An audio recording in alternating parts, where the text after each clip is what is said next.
সোনালীর ৪০ দিন বয়সে পিলখানা কাণ্ডে জেলে যায় বাবা বদরুল আলম বাদল।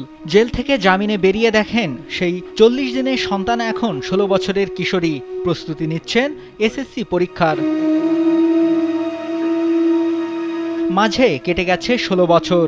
দীর্ঘদিন বাবার আদর থেকে বঞ্চিত সোনালী দীর্ঘদিন পর বাবাকে কাছে পেয়ে আবেগ আপ্লুত। ছোটবেলায় বাবাকে কাছে না পাওয়ার আবদার মেটাচ্ছেন বাবার হাত ধরে ঘুরে ঘুরে। সবাই বাবা নিয়ে গেছে, আমার খুব খারাপ লাগছে।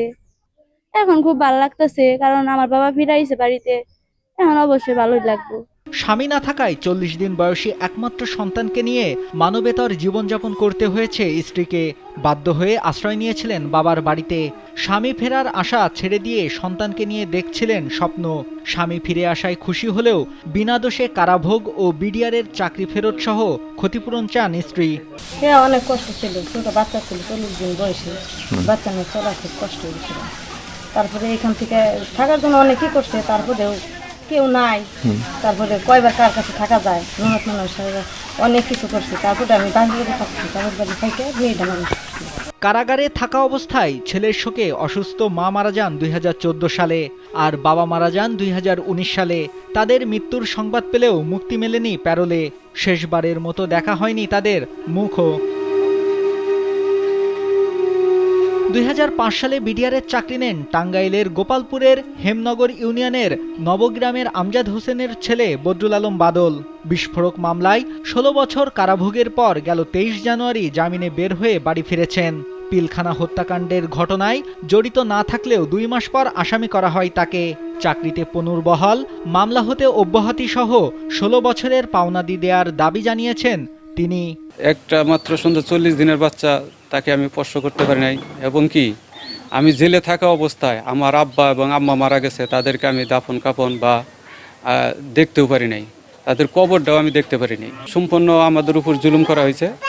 আমাদের জন্য এই ১৬ বছরের ক্ষতিপূরণ সহ আমাদের জন্য চাকরিতে পূর্ণ বহাল করা হয়, সকল বিডিআরকে যেন চাকরি দেওয়া হয়, এটাই আমাদের সরকারের কাছে চাওয়া।